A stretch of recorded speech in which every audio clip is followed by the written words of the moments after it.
भारत माता का जयकारा लगाएंगे। सारे जने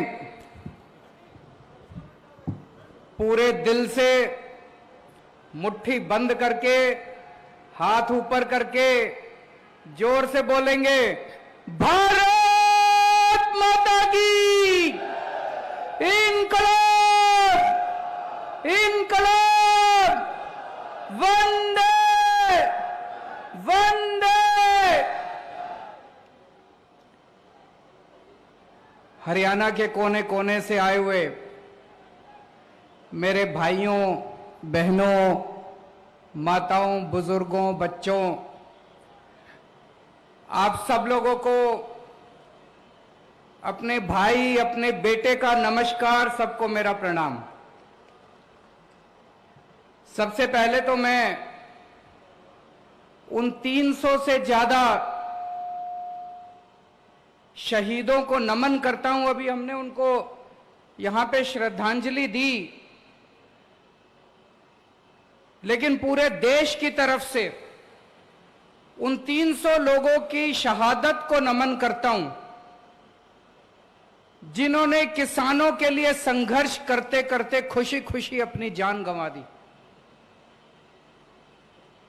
अब हमारी जिम्मेदारी है, पूरे देश की जिम्मेदारी है, आपकी जिम्मेदारी है, मेरी जिम्मेदारी है।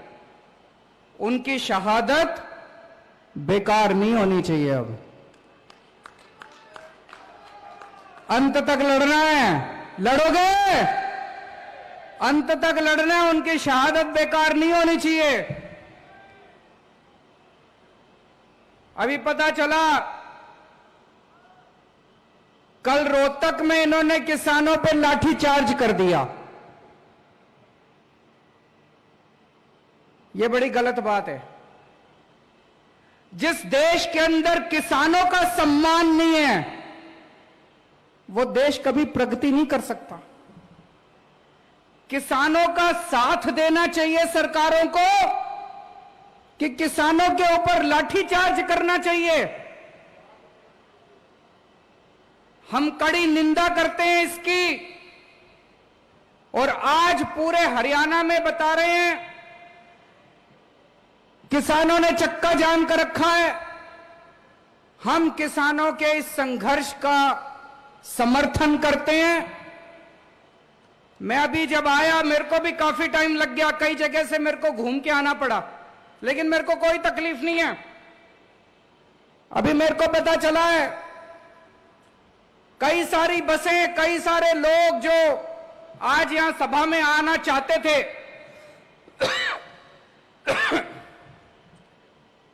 वो जगह जगह चक्का जाम में फंसे हुए हैं। मैं उनसे माफी मांगना चाहता हूं कि हमें अब ये सभा शुरू करनी पड़ी, नहीं तो कई लोग जो 11 बजे के आके बैठे हैं उनको भी वापस जाना था। मैं तो आज आप ही के लिए आया था, आप कहते तो पूरा दिन भी रुक जाता उनके लिए, लेकिन मेरे को पता चला कि कुछ लोग अब जाने लग गए, तो मुझे लगा कि आपसे बातचीत करते हैं। उन लोगों से मैं माफी चाहता हूं जो लोग जाम में फंसे हुए हैं और अभी पहुंचने में असमर्थ हैं। दोस्तों, जब केंद्र सरकार ने तीनों काले कानून पास करे, पूरे देश के किसान दुखी हो गए, पूरे देश के। लेकिन सारे किसान ये सोच रहे थे कि कौन आगे बढ़ के संघर्ष करे, कौन आगे बढ़ के इसका बीड़ा उठाए। तब पंजाब और हरियाणा के किसानों ने आगे बढ़ के पूरे देश के किसानों का नेतृत्व किया। अभी थोड़े दिन पहले मैं पंजाब होके आया। पंजाब में भी किसान महापंचायत करी, पंजाब के किसानों का धन्यवाद करके आया। आज मैं हरियाणा में आया हूं, हरियाणा के किसानों का धन्यवाद करने के लिए कि पंजाब और हरियाणा के किसानों ने नेतृत्व करके इस पूरे किसानों के संघर्ष का नेतृत्व किया और देश के सारे किसानों की आवाज बुलंद की आप लोगों ने इन तीनों काले कानूनों के खिलाफ। सारा देश आपके साथ है। ये मीडिया वाले दिखाएं ना दिखाएं, चिंता मत करना, कोई कुछ भी कहे चिंता मत करना। मैं तो आम आदमी से जुड़ा हुआ हूं, सारा देश आपके साथ है, सारे देश के किसान आपके साथ हैं। हो सकता है गुजरात का किसान दिल्ली के बॉर्डर पे ना पहुंच पाए, हो सकता है तमिलनाडु का किसान दिल्ली के बॉर्डर पे ना पहुंच पाए, हो सकता है असम का किसान दिल्ली के बॉर्डर पे ना पहुंच पाए, पर यह मत सोचना कि वो किसान आपके साथ नहीं है। रोज सवेरे इस देश का हर किसान दिल्ली के बॉर्डर के ऊपर बैठे हुए किसान के लिए प्रार्थना करता है, दुआ करता है कि हमारे संघर्ष में हमारा ये संघर्ष सफल होना चाहिए। सारे देश का किसान अपने साथ है, सारे देश का किसान आपके साथ है दोस्तों। और जब से यह संघर्ष शुरू हुआ है, पहले दिन से मजबूती के साथ हर कदम से कदम मिला के आम आदमी पार्टी, अरविंद केजरीवाल और मेरी दिल्ली सरकार किसानों का साथ दे रही है। कदम से कदम मिला के हम लोगों ने साथ दिया। मेरे को याद है जब किसानों ने, पंजाब और हरियाणा के किसानों ने दिल्ली की तरफ कूच करा था, दिल्ली बॉर्डर की तरफ आ रहे थे, तो हरियाणा सरकार ने जगह जगह आंसू गैस के गोले छोड़े, जगह जगह बैरियर लगा दिए, उनके ऊपर लाठीचार्ज करा। लेकिन हमारे किसानों की हिम्मत देखो, सरकारों के बुलडोजर पार करते हुए, आंसू गैस के गोले पार करते हुए, इनके लाठीचार्ज पार करते हुए हमारे किसान दिल्ली बॉर्डर के ऊपर पहुंच गए। तब केंद्र में बैठी बीजेपी सरकार ने एक षड्यंत्र रचा। केंद्र सरकार ने षड्यंत्र बनाया, चलो इन किसानों को आने दो दिल्ली। जब ये दिल्ली पहुंचेंगे तो केंद्र सरकार ने दिल्ली के 9 बड़े बड़े स्टेडियम उन्होंने सोचा इनको जेल बना देते हैं। और जैसे ही ये किसान दिल्ली में पहुंचेंगे, इन सारे किसानों को उठा के स्टेडियम में बंद कर देंगे, फिर बैठे रहना वहीं स्टेडियम में बैठ के करते रहना अपना संघर्ष। ये केंद्र सरकार ने षड्यंत्र रचा। पर भाई साहब अपनी किस्मत अच्छी थी, कानून में लिखा था कि स्टेडियम को जेल बनाने की पावर दिल्ली के मुख्यमंत्री की है।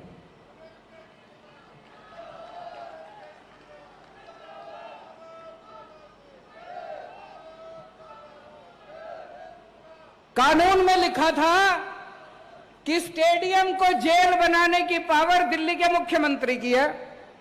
तो केंद्र सरकार ने फाइल भेजी मेरे पास, और भाई साहब फोन पे फोन आने लगे।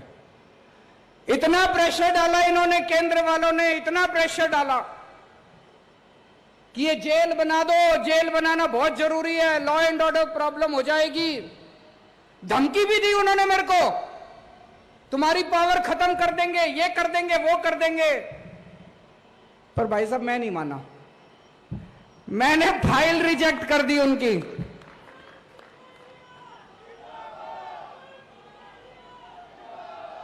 मैंने फाइल पे लिख दिया कि किसानों का आंदोलन सही है, किसानों की मांगे जायज हैं, किसानों की मांगे तुरंत मानी जाएं, और दिल्ली पुलिस का यह प्रस्ताव कि दिल्ली के स्टेडियम जेल बनाए जाएं, यह प्रस्ताव खारिज किया जाता है। और मैंने फाइल उनकी वापस भेज दी। भाई साहब इतना नाराज हुए, ये इतना नाराज हुए मेरे से, इतना गुस्सा हुए, आग बबूला हो गए केंद्र सरकार बीजेपी वाले। फिर मैंने अपने सारे विधायकों को बोला, अपने सारे सांसदों को, कि बॉर्डर पे जाओ, किसान बैठे हैं, उनकी जाके सेवा करो, आम आदमी की तरह जाना, टोपी पहन के मत जाना, झंडा लेके मत जाना, केजरीवाल का नाम मत लेना, आम आदमी पार्टी का नाम मत लेना, अपने को राजनीति नहीं करनी, बॉर्डर पे जाओ, किसानों की सेवा करो। हमने लंगर लगवाए, दिल्ली सरकार की तरफ से पानी का इंतजाम करा, टॉयलेट का इंतजाम करा। एक दिन कुछ किसान भाई आए मेरे पास, बोले जी वहां पे सिग्नल कमजोर है, घर पे बात नहीं हो पाती, गांव में बात नहीं हो पाती। हमने सरकार की तरफ से वहां पे वाईफाई का भी, फ्री वाईफाई का इंतजाम कर दिया वहां पे बॉर्डर के ऊपर। जो हम कर सकते थे हमारे हाथ में था, सब कुछ करा जी। और जिस दिन राकेश टिकैत भाई साहब के साथ वो हादसा हुआ, जिस दिन राकेश टिकैत 28 तारीख थी मेरे ख्याल से, 28 या 29 जनवरी की शाम थी, मैंने टीवी खोला, मैंने देखा राकेश टिकैत भाई साहब, उनकी आंखों में आंसू है, वो टीवी पे रो रहे थे। मेरे से रहा नहीं गया। पहले संजय सिंह जी को मैंने कहा, संजय सिंह ने उनको फोन करा, फिर मैंने राकेश टिकैत जी को फोन करा, मेरी उनसे फोन पे सीधी बात हुई। मैंने राकेश टिकैत जी को कहा, मैंने कहा भाई साहब आप दिल कमजोर करोगे तो फिर कुछ नहीं बचेगा, आप अपना दिल ठाडा करो, आप अपना दिल कमजोर मत करो, हम सारे आपके साथ हैं, सारा देश आपके साथ है, बताओ आपको क्या चाहिए। बोले जी ये योगी सरकार ने हमारी बिजली बंद कर दी, योगी सरकार ने हमारा पानी बंद कर दिया, योगी सरकार ने हमारे टॉयलेट बंद कर दिए। मैंने कहा चिंता मत करो, 1 घंटा दो, 1 घंटे के अंदर आपके लिए मैं भिजवाता हूं दिल्ली से।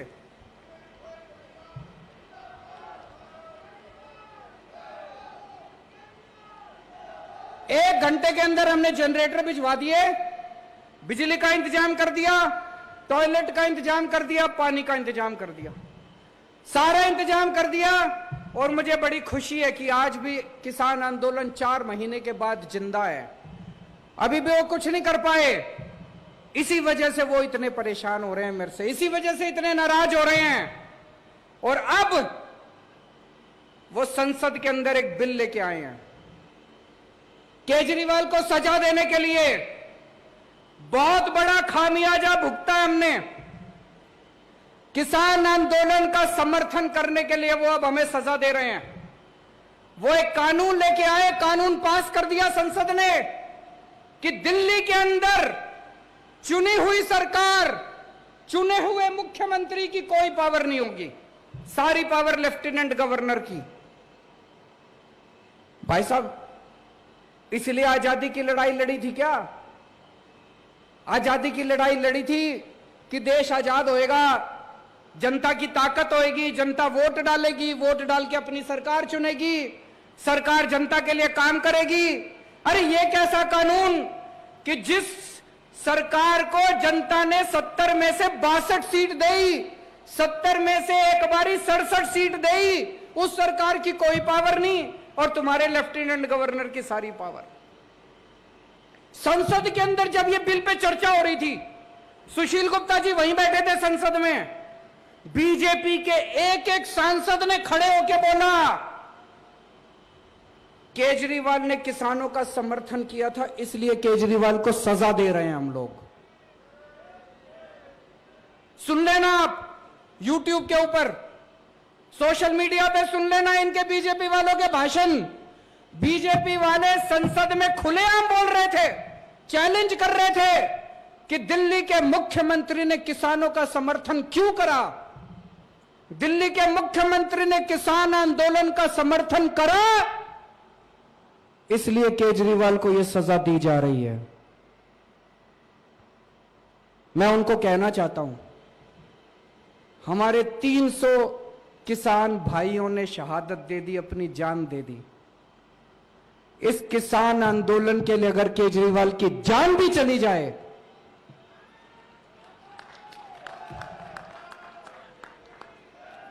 आपकी किसी सजा से नहीं डरते हम लोग।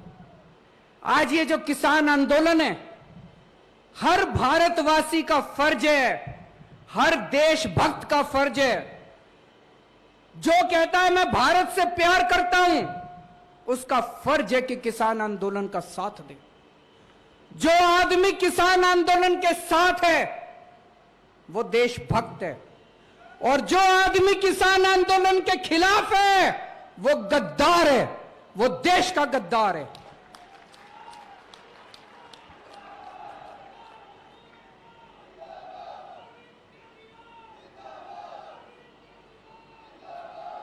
इस किसान आंदोलन को सफल बनाने के लिए केजरीवाल को जो भी कुर्बानी देनी पड़ेगी, आज मैं इस मंच से आप लोगों को कहना चाहता हूं, मैं हर कुर्बानी देने के लिए तैयार हूं।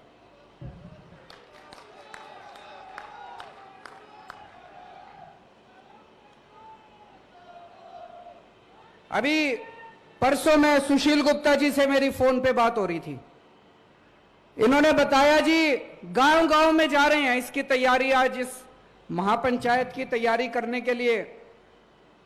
बोले जी गांव गांव के अंदर किसी पार्टी के नेता को नहीं घुसने दे रहे, और जब आम आदमी पार्टी वाले जाते हैं तो लोग बुला बुला के अपने घर में उनको दूध पिलाते हैं।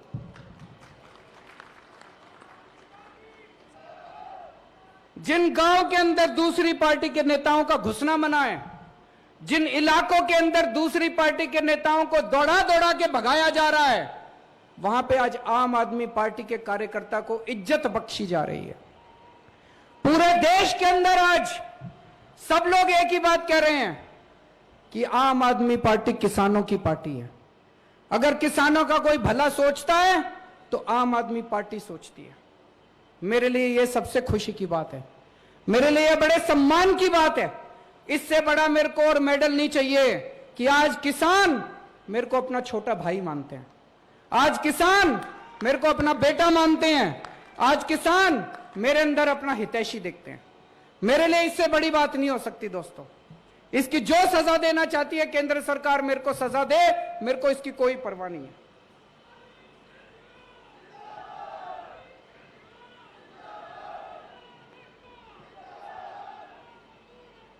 हम लोग राजनीति में आए थे जनता की सेवा करने के लिए, हम लोग राजनीति में आए हैं देश की सेवा करने के लिए। 6 साल हो गए दिल्ली में सरकार चलाते हुए। 6 साल में आप लोग भी जानते हो कि खूब काम किए हैं दिल्ली के अंदर। स्कूल बनवाए हैं, अस्पताल बनवाए हैं, दिल्ली में बिजली मुफ्त हो रही है, पानी मुफ्त हो रहा है, महिलाओं की बसों का में किराया नहीं लगता। औरत अगर महिला बस में सफर करे उसका किराया नहीं लगता। खूब सड़कें बन रही हैं, खूब विकास हो रहा है दिल्ली के अंदर। आप तो जाते रहते हो दिल्ली, आपको पता होगा। और इन 6 साल में जब हम लोग दिल्ली का विकास कर रहे थे, बीजेपी वाले हर 6-7 महीने में कुछ ना कुछ अड़ंगा अड़ा के हमारी शक्तियां छीनते रहते हैं, शक्तियां छीनते रहते हैं। मैं बीजेपी वालों को कहना चाहता हूं, तुम्हारे पास तो खूब शक्तियां हो गई। अब बीजेपी तो इस देश की सबसे शक्तिशाली पार्टी है। केंद्र में भी उनकी सरकार, कितने सारे राज्यों में भी उनकी सरकार। इतनी सारी शक्तियां होने के बावजूद केजरीवाल ने दिल्ली में इतने स्कूल बनवा दिए, बीजेपी ने पूरे देश में मिलके एक स्कूल नहीं बनवाया, एक कॉलेज नहीं बनवाया, एक अस्पताल नहीं बनवाया। बता दो जी, बनवाया हो तो? आप इतने जने आ रहे हो पूरे हरियाणा के कोने कोने से, आपके जिले में, आपके गांव में, आपके मोहल्ले में कोई स्कूल बनवाया हो? इन्होंने बंद जरूर करा दिए, कई स्कूल बंद करा दिए इन्होंने। गलत तो नहीं कह रहा भाई साहब? एक स्कूल नहीं बना। इतनी शक्तियां इनके पास, अपार शक्तियां, अपार साधन इनके पास, इतनी शक्तियां, इतनी सारी शक्तियां इन्होंने मेरी भी छीन ली। फिर भी इनसे एक स्कूल नहीं बना, एक अस्पताल नहीं बना, एक कॉलेज नहीं बना। मैं इनको कहना चाहता हूं बीजेपी वालों को, स्कूल और अस्पताल बनाने के लिए, जनता की सेवा करने के लिए शक्तियों की जरूरत नहीं होती, नीयत की जरूरत होती है।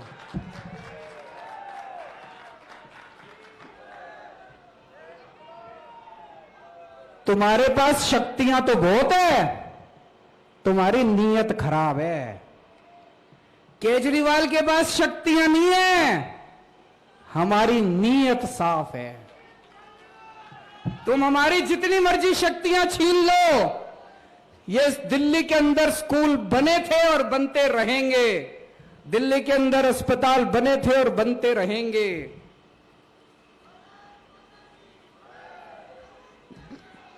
जितना काम ये बीजेपी के केंद्र सरकार और इनकी सारी सरकारें मिलकर 5 साल में जितना काम नहीं कर पाई, भाई साहब चैलेंज करता हूं, अकेले हम लोगों ने, हमारी सरकार ने दिल्ली के अंदर करके दिखा दिया उतना काम। आप पूरे देश में कहीं चले जाओ, तमिलनाडु चले जाओ, केरला चले जाओ, आंध्र प्रदेश चले जाओ, साउथ इंडिया चले जाओ, किसी भी आदमी को पकड़ के पूछ लो, भाई साहब दिल्ली में केजरीवाल है, उसने कुछ काम करा? किसी से पूछ लो, बताएगा हां जी स्कूल तो ठीक कर दिए। कहेगा कि नहीं कहेगा? आप कहीं चले जाओ पूर्वी भारत में, नागालैंड चले जाओ, त्रिपुरा चले जाओ, बंगाल चले जाओ, बिहार चले जाओ, किसी से आदमी को पकड़ के पूछ लो, भाई साहब दिल्ली में केजरीवाल ने उसने कुछ काम करा? कहेगा हां जी अस्पताल तो ठीक कर दिया। आप जम्मू कश्मीर चले जाओ, पूछो भाई साहब केजरीवाल ने कुछ काम करेगा? कहेगा हां जी बिजली फ्री कर दी उसने। आप गुजरात चले जाओ, पूछो केजरीवाल ने कुछ काम करा? बोला हां जी पानी ठीक कर दिया, स्कूल ठीक कर दिया, अस्पताल ठीक कर दिया। और आप पूरे देश में कहीं चले जाओ और पूछो बीजेपी ने कुछ करा 5 साल में? कहेंगे जी उन्होंने किसान बर्बाद कर दिए, व्यापारी बर्बाद कर दिए, यूथ बर्बाद कर दिया, युवा बर्बाद कर दिए, सबको बर्बाद करने के सिवा। भाई साहब इतने सारे आदमी बैठे हैं, अगर बीजेपी ने एक काम कराओ 5 साल में, इतनी शक्तियां, इतने, एक काम कराओ, मेरे को बता देना जी कोई एक काम कराओ 5 साल में, कोई एक काम इन्होंने कराओ ढंग का। तो भाई साहब इनके पास शक्तियां तो बहुत है, नीयत खराब है। इन 75 साल में इस देश पे 2 ही पार्टियों ने राज करा, बीजेपी और कांग्रेस, 2 ही पार्टियों ने राज करा 75 साल में। आज देश की जनता पूछेगी कि अगर 5 साल के अंदर दिल्ली में स्कूल ठीक हो सकते हैं, तो 75 साल में बीजेपी और कांग्रेस वालों बताओ 75 साल में तुमने क्यों नहीं किए? आज देश की जनता पूछेगी कि अगर 5 साल के अंदर दिल्ली में बिजली 24 घंटे हो सकती है, फ्री मिल सकती है बिजली। भाई साहब दिल्ली में हर आदमी की बिजली फ्री कर दी, 24 घंटे कर दी। दिल्ली में अगर बिजली फ्री हो सकती है, 24 घंटे हो सकती है, तो बीजेपी वालों, कांग्रेस वालों बताओ तुमने 75 साल में क्यों नहीं करी? दिल्ली की जनता पूछेगी, इनसे सवाल पूछेगी, इनको जवाब देने पड़ेंगे। और ये सारे जने मिलके, ये सारे पार्टी वाले मिलके मेरे पीछे क्यों पड़े हैं? ये सारे जने मिलके मेरे पीछे इसलिए पड़े हैं, ये कहते हैं केजरीवाल भी हमारे जैसा हो जाए।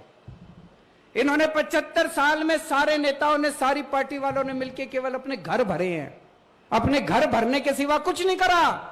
अगर मैं भी आज सत्ता में आने के बाद बदल जाता, आज भी आपके सामने वही केजरीवाल खड़ा है जो 10 साल पहले केजरीवाल था। इतना सा भी नहीं बदला मैं, उतनी ईमानदारी के साथ काम कर रहे हैं जो पहले काम करते थे। ये सारी पार्टियां चाहती है केजरीवाल भी हमारे जैसा हो जाए। ये चाहती है मैं भी अपना घर भी भरूं, थोड़ा मैं कमाऊं, थोड़ा इनको कमा के दूं, तो ये मेरी शक्तियां नहीं छीनते, तो ये मेरे खिलाफ नहीं होते। आज ये सारे मेरे खिलाफ इसलिए हैं क्योंकि मैं इनके जैसा नहीं बना। आज भी मैं देश की सेवा कर रहा हूं, जनता की सेवा कर रहा हूं।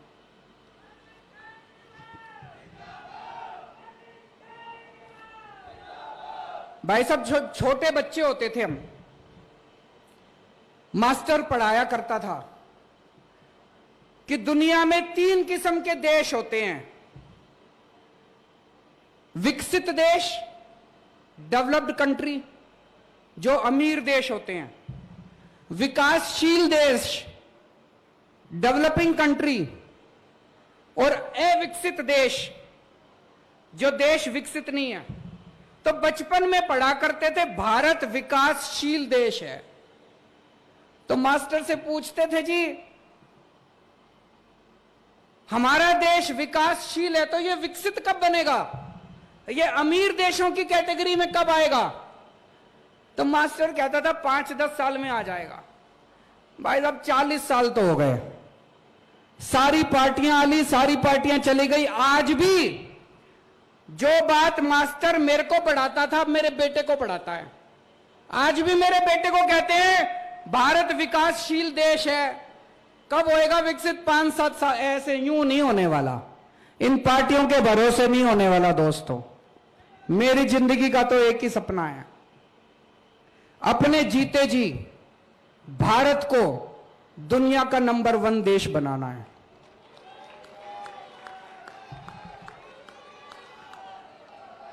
दिल्ली बदल के दिखा दी 5 साल में। 5 साल पहले दिल्ली का बुरा हाल था, आज दिल्ली की जनता इतनी खुश है और इतना प्यार करती है। पिछली बार 67 सीट दी थी, इस बार 62 सीट दी है। दिल्ली बदल के दिखाई है। अब मैंने तो भगवान से मेरी सेटिंग है जी, भगवान से मैंने सेटिंग कर रखी है कि इस पृथ्वी से मेरे को तब तक मौत नहीं आएगी जब मैं अपने भारत को दुनिया का नंबर 1 देश जब तक मैं ना देख लूं।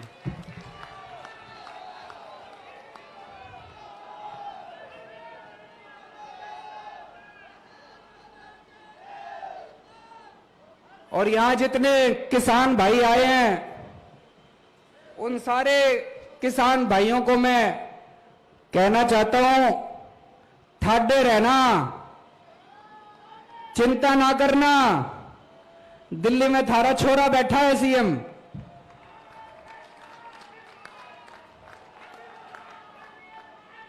अंत तक, चाहे कोई कीमत चुकानी पड़े, अंत तक किसान आंदोलन का साथ देंगे।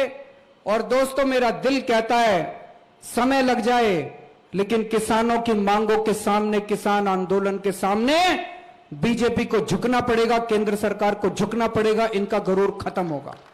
भारत माता की।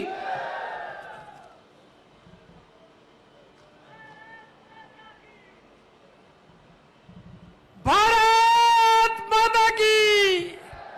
जब तक मैं जिंदा हूं देश की सेवा करूंगा और अंत तक